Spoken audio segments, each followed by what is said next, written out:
Drop, the official podcast of the 130th Airlift Wing. I'm First Lieutenant DeJuan Haley, and I'll be your host for this episode. Once again, it's UTA weekend, and joining us is our command team of Colonel Richard Switzer and Command Chief Jeff King. In this episode, we're going to talk about the priorities for this upcoming UTA weekend, in addition to the topic of Airmen Development. Colonel Switzer, what are your priorities for this weekend? Well, it's good to be back, DeJuan, as we're gearing up for another exciting drill weekend. You know, we've had a lot to deal with over the last month, to include lots of weather and very short government shutdown, but we're primed and ready to go into the weekend. And as always, our priorities for UTA or any time we gather to train is always readiness. Everything begins and ends with readiness here at the wing. Specifically for February UTA, we're setting ourselves up for success for March. We've got March Medical Madness right around the corner. So the big ticket item for every single airman that's going to be participating in the mass PHAs for March is to get their PHAQs done this weekend so we can set the team up in medical for success. Also, we're beginning or continuing our training for RCP 08. So that's a lot of the folks from MSG. So they're going to be focused on getting that training done and being prepared for when they have to go out the door later this spring. And then we've got a few events this weekend. Colonel Capice, who's actually with the headquarters, is going to be retiring this weekend. That's going to be at 1400 on Saturday. We've got Chaplain McDonough. Father John, he'll be retiring also on Saturday. That's at 1500. And then we've got a couple of significant retirements on the enlisted side, right, Chief? Yeah, we do. We got a couple. I talked about first one, Chief Eva Willer, Sonton Medical Group. She has over 23 years of service. Her retirement is going to be 1500 Saturday in the Surf P classroom. Has a lot of experience. She's been in a lot of different places. She's been assigned to Idaho, Washington State, Kansas, and back here to 130. So she's finishing up a terrific career, so if you can, come out and support her. And give a shout-out to Kevin Cordell, Senior Master Sergeant, assigned to headquarters, but in the retention and recruiting office there, but he was a longtime member of the 130th. And I know Kevin, he's done great for the wing and for the state in that recruiting piece. And so his retirement's 11 o'clock Sunday in the wing briefing room. And then another event I'd like to talk about this weekend is the fitness event. So it's going to be 15:30 Saturday up in Airport. Last month it was a great turnout, and I think a lot of people had fun. So hopefully we continue that growth there. And just to piggyback one thing off the PHAQ, so that's kind of like a two-part thing for the medical group. You also have the MHA part. So once you do the PHAQ on the computer part, please sign up and do the mental health assessment. That's where the doctor will call you later on, like probably a couple weeks later. Spend 1 or 2 minutes talking to you and then sign you off. Yeah, thanks for that, Chief. And if you make it out to Chief Wheeler's retirement, you're probably going to see Chief King and I in our PT gear, official Air Force PT gear, since we'll still be in uniform for the day. But, you know, it's the drill weekends are busy for us, but it's always exciting. It'll be good to say farewell to Chief and then move right over and knock out that fitness event. So we're looking forward to that. You know, last month, DeJuan, we talked about our 3 priorities for the wing. And what we're going to get after in our time here together.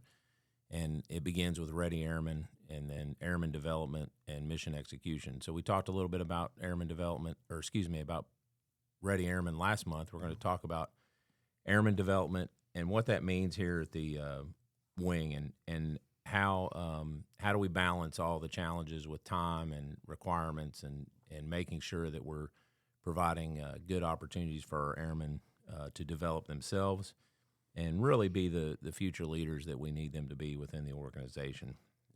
So that does lead me to my first question is, how do we balance that, especially with the limited time and limited opportunities that we might have on drill weekend?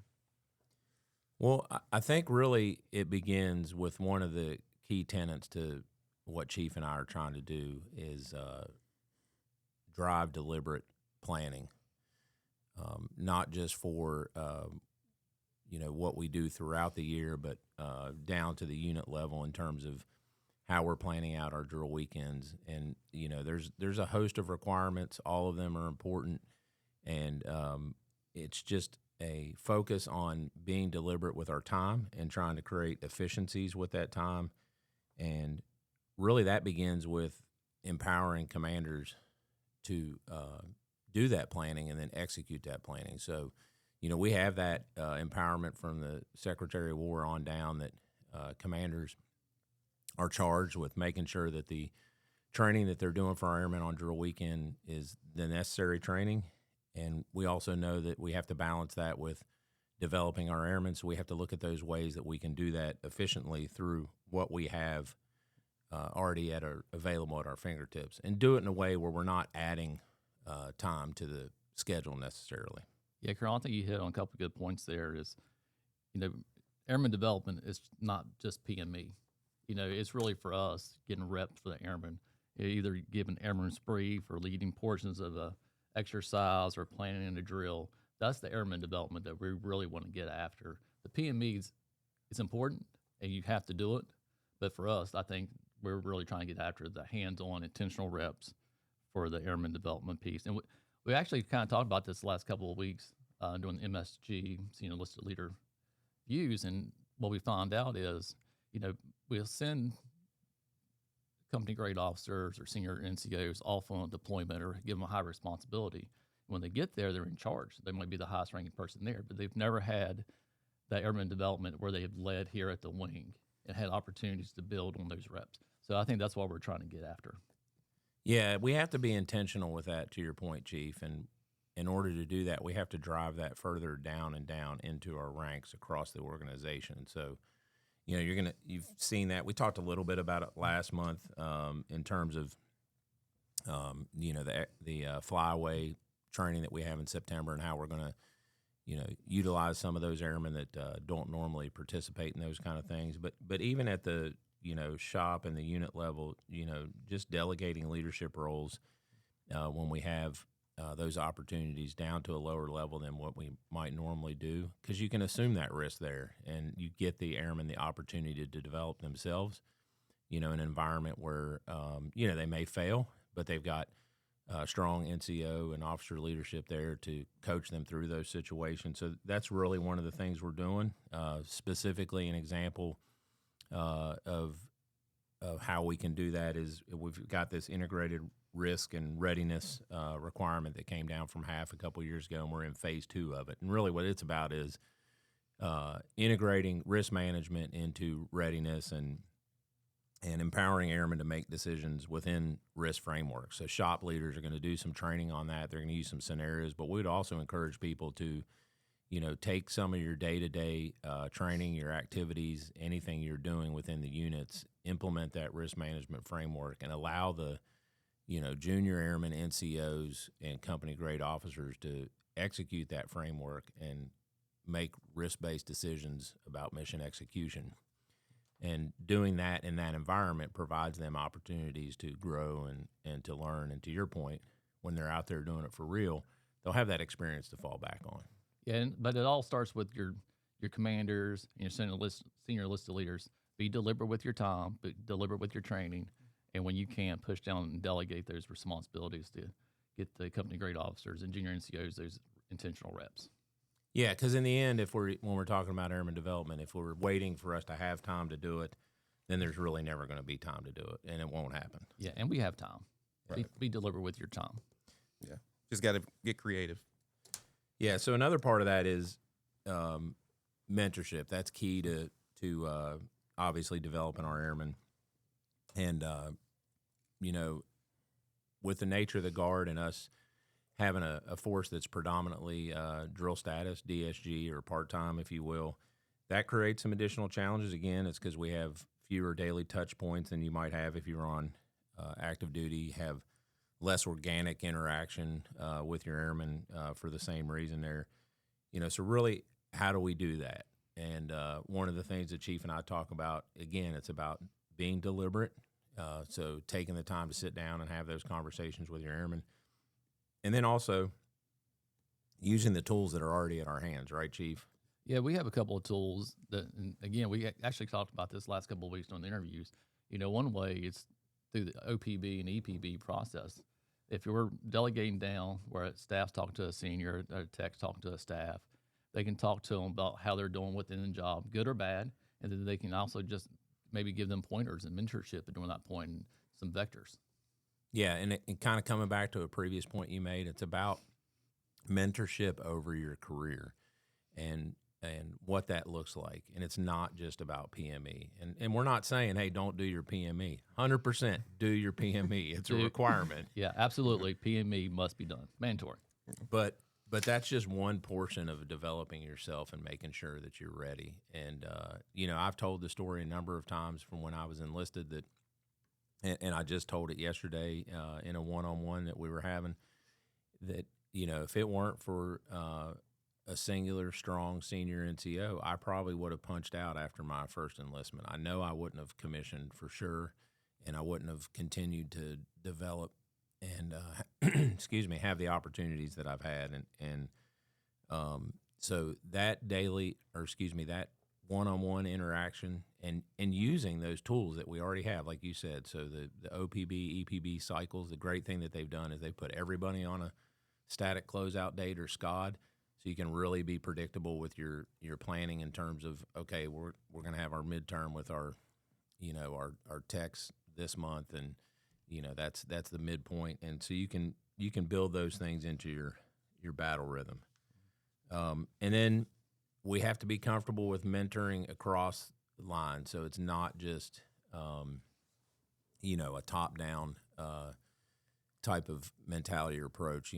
If you listen to a lot of the folks out there that talk about leaders and leader development, one of the things they focus on is coaching up. So we've got a lot of great young NCOs and company grade officers and the like that they have the opportunity to mentor back and forth. Yeah, I totally agree. One of the charges of a chief master sergeant is to mentor NCOs and company grade officers down the lower level. But I'm also say that's a charge to everybody, especially senior NCOs.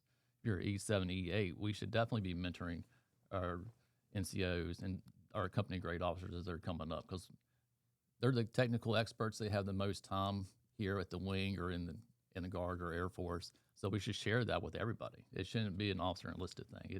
It's a together thing. We're in this together as a wing. So let's help each other out and give mentorship.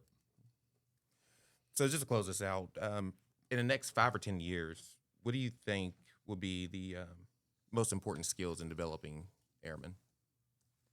Well, that's a tough question, Dawn. You just put us on the spot right there, asking us to predict the future.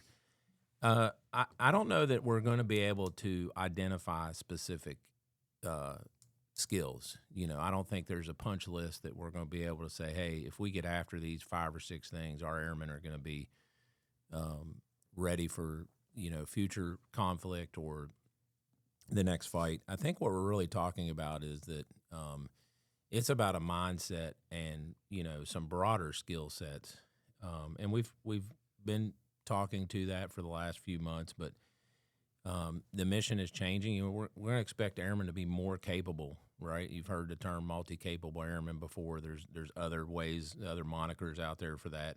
The environment in which we operate is changing on a number of levels, because there's, it's not just your standard domains when you're talking about warfare anymore.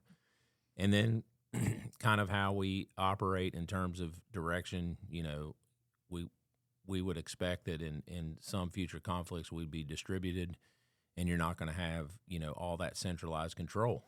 And so we're going to have to develop airmen that are able to act independently. Right, Chief? Yeah, I think act independently, but it all starts with what skills that we're going to need. It's all rooted in our AFSC training. That's our number one skill that we have to master, and then we can move on. And Secretary Ward, during his speech, he kind of talked about some stuff he wants beyond the skills, the basic combat skills. And we've been talking about that as well. And what does that mean? That doesn't necessarily mean that we're going to go out to the range and shoot every time, but that might mean we might go out to range once a year. Maybe we go hands-on with the gun and talk about it for like 10 minutes during drill period, or maybe we take 15 minutes for TCCC or some kind of medical briefing during each drill. And I think that's how we'll build on those skills as we go through the next 5 or 10 years above our AFSC. Yeah, you hit the nail on the head there, Chief. We're a technical service. What we do and what we pride ourselves on is being experts in our assigned AFSC and working towards mastery of that craft within each individual airman. And the things that we've been talking about doing, you know, in terms of building out that skill set that I think prepares people for the next fight is rooted in that first. And then we begin to stretch ourselves by allowing airmen to make decisions in an ambiguous environment where it's not 100% clear which direction they need to be going. Pushing teams to work cross-functionally so that whether it's through training, exercises, or operations, we're not stovepiped in our approach to doing things. Yeah, and I'd like to say, don't wait on us. Don't wait on the wing to do this within your groups or squadrons. Kind of going back to our first point, commanders and senior enlisted leaders, you're empowered to make these changes, to put this into your drill schedule. We're not going to tell you here at the wing leadership how to do it or when to do it. You just do it when it works for you because you know your groups and squadrons the best. Yeah, so really that's a great way to kind of close the entire conversation out is, you know, we talked a lot about development. It's important to note that that's everybody's responsibilities. It's not just commanders and chiefs. And to Chief's point, you know, we've given that direction in our intent. You don't have to wait on us to tell you anything else about it. I think we've been pretty clear about that. And you have an opportunity to go do those things. And you know, it begins with each individual airman, right, Chief? It does. You know, we're going to encourage airmen to seek responsibility, be proactive, ask for feedback, and participate in their own development. You own your career. You own your development. You're invested in yourself. So seek those opportunities. Yeah, and then on the leader side of things, we want to make sure that our leaders are creating that space for our airmen to grow, that we're deliberate in the planning, and that we'll accept risk in those small areas for development. And lastly, Chief and I just want to say thanks to all of you all for everything that you do. Thanks for being invested in this effort, and thanks for being ready to go. Have a great weekend. And that will do it for this episode of The Drop. For more information about the 130th Airlift Wing, visit us on the web at www.130aw.ang.af.mil. Additionally, you can find us on Facebook and Instagram. From all of us at the 130th Airlift Wing, we want to remind you, stay ready to go.